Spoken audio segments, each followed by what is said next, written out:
ele foi modificado? Naturalmente que não. O conceito de mercadoria continua o mesmo. Mercadoria é todo bem móvel destinado ao comércio.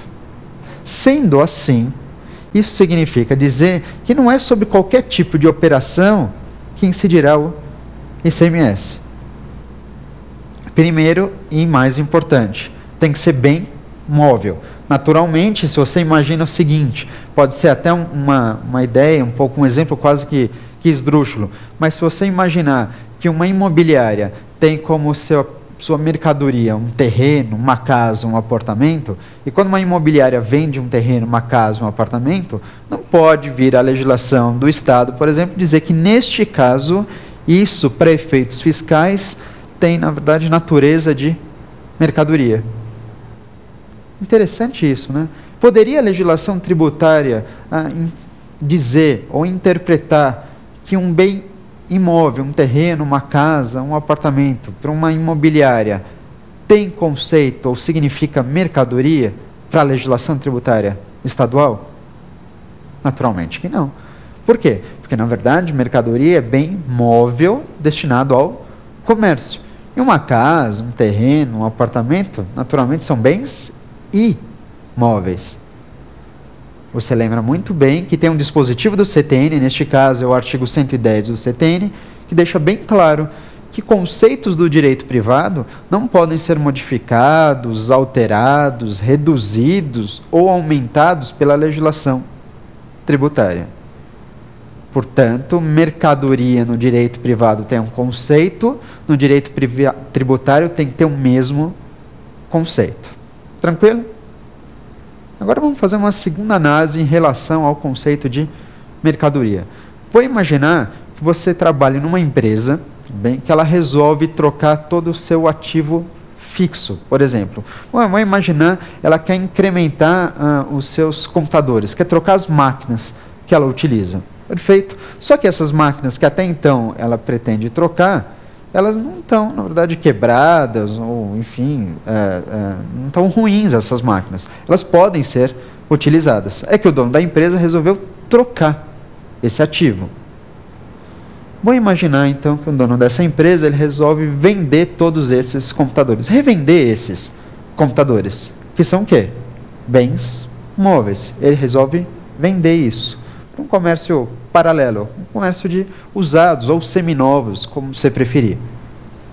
Você vai me perguntar, será que neste caso, quando o dono dessa empresa, ele vende os seus computadores, que era o seu ativo fixo, para conseguir um dinheirinho, para usar esse dinheiro como forma ou como parte de pagamento na aquisição de novos computadores, será que quando ele vende esses seus computadores seminovos, ele estaria sujeito ao recolhimento do ICMS? E aí? A pergunta é bem interessante e a resposta, na verdade, se encaixa perfeitamente com o que quis a Constituição Federal. Neste caso, ele não precisa pagar o ICMS. Mas por que não? Por que ele não precisa pagar o ICMS neste caso? Não é bem imóvel? Não foi destinado ao comércio? Foi, sem dúvida. Mas eu disse aqui que ele vendeu, na verdade, esse maquinário apenas para adquirir novos computadores. Eu pergunto, ele faz isso com habitualidade? Essa é a finalidade da empresa? Revender computadores? Não. Essa empresa, neste caso, ela só está revendendo esse maquinário para conseguir um dinheirinho, para não perder muito e conseguir adquirir novas máquinas. Isso significa dizer que essa pessoa, de fato, não é comerciante. Essa pessoa não pratica isso com habitualidade. Então, espera um pouquinho, isso quer dizer que para incidir ICMS é preciso de mais do que essas características que a gente pontualmente analisou. O que é necessário, então, para ter certeza absoluta que eu devo pagar o ICMS? Então, vamos lá. É preciso que seja o quê? Mercadoria, sem dúvida. É preciso que haja circulação jurídica e é preciso que isso seja feito com habitualidade. Vou repetir. Para incidir o ICMS, é preciso que haja circulação, a transferência de titularidade. O que mais? É preciso que seja a transferência de titularidade de uma mercadoria mercadoria. E além de ser mercadoria, isso deve ser feito com habitualidade. Isso deve ser feito por um comerciante, que é justamente aquela pessoa que pratica atos de mercancia. É aquela pessoa que faz por habitualidade. Se não fizer isso por habitualidade ou eventualmente, naturalmente não sofrerá incidência do ICMS.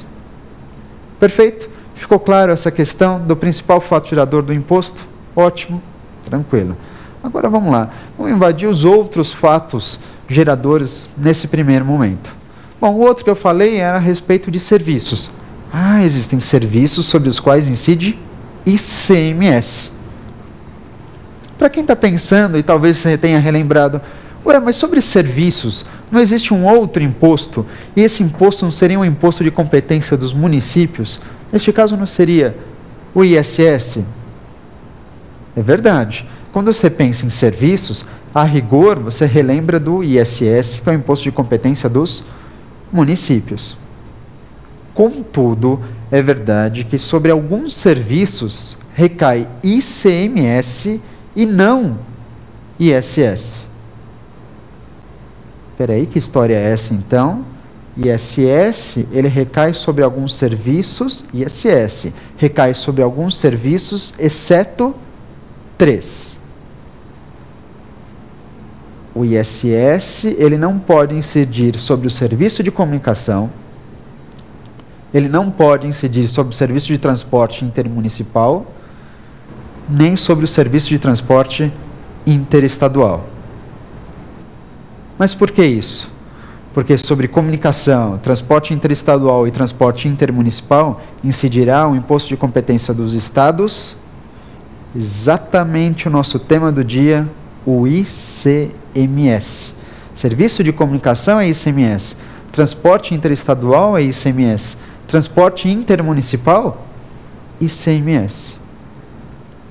Quanto ao serviço de comunicação, é fácil de observar isso, na verdade é fácil de verificar. A Constituição Federal deixa isso sempre bem claro, sempre deixou isso bem claro. Você tem até, inclusive, uma legislação específica sobre comunicação, a Lei Geral de Telecomunicações, que vai gravar exatamente o conceito de comunicação.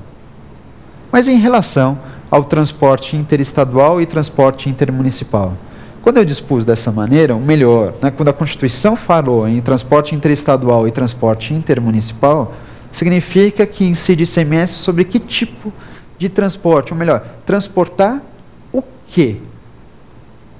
A Constituição não falou. Não, como assim não falou? Ela falou que incide sobre o serviço de transporte, mas não falou sobre a carga desse transporte, o alvo desse transporte. O que significa dizer, portanto, que o ICMS ele poderá incidir sobre qualquer tipo de transporte, desde que seja interestadual ou intermunicipal. Ou seja, transporte seja de bens, valores ou mercadorias. Repito, quando você pensa no ICMS, ICMS poderá incidir sobre o serviço de transporte de bens, valores ou pessoas. Melhor, eu falei bens, valores e mercadorias, vamos deixar bem mais claro, na verdade, bens, valores ou pessoas. É claro que você notou que eu falei transporte só entre municípios ou transporte entre estados. Mas espera um pouquinho, e se o transporte ficar distrito a uma mesma cidade? Se o transporte for municipal, aí o imposto a ser recolhido é o ICMS? Não, se o transporte for municipal, se ficar restrito a uma mesma cidade, aí o imposto a ser recolhido é o ISS, portanto de competência dos municípios. Ficou claro a questão do transporte intermunicipal, interestadual? Perfeito. Se o transporte for municipal, incide qual imposto mesmo? Se o transporte for municipal, incidirá tão somente o ISS. Ótimo? Perfeito. Agora vamos lá, continuando nossa análise em relação às características gerais do ICMS. A Constituição Federal, ela se preocupou muito com esse imposto. E isso é natural que tenha ocorrido. Afinal de contas, o ICMS é o imposto que mais traz arrecadação para todos os estados membros. E ela ficou preocupada porque é um imposto que poderia gerar uma guerra fiscal.